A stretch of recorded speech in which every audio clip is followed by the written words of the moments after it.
As of 10 in the morning ay huling namataan po ang severe tropical storm Ming, 875 kilometers silangan ng Northern Luzon at merong taglay na hangin na 100 kilometers per hour malapit sa gitna at pagbugso hanggang 125 kilometers per hour, and it's moving northwestward at 20 kph.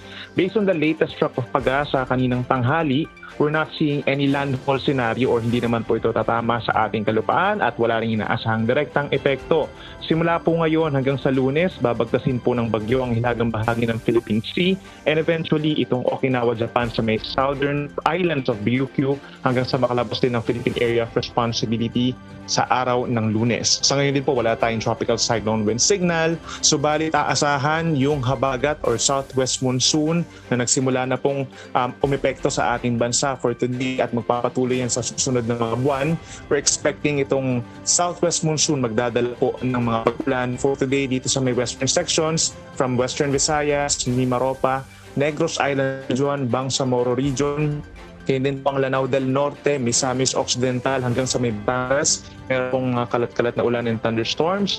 And lalakas po yung ating southwest monsoon. May enhance pa ito itong si Bagyong Doming simula po bukas ng tanghali. At yung pinaka-maapektuhan ay itong Palawan, Occidental Mindoro, at Antique and more areas pa sa Mimaropa and Western Visayas pagsapit ng Lunes kahit basta po ng bar itong si Doming.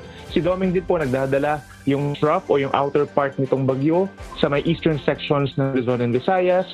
That includes Cagayan Valley, Apayao, Ilocos Norte, down to Quezon, Bicol Region, Northern Samar and Eastern Samar. So yung lahat na po natin ng mga lugar, mag-ingat po sa mga posibleng biglaang buhos pula na magkakos po ng mga flash floods or landslides and coordinate with your local government units kung kailangan ng rescue or evacuation. At yan muna latest mula dito sa Weather Forecasting Center po ng Pag-asa. Balik sa iyo, Michelle.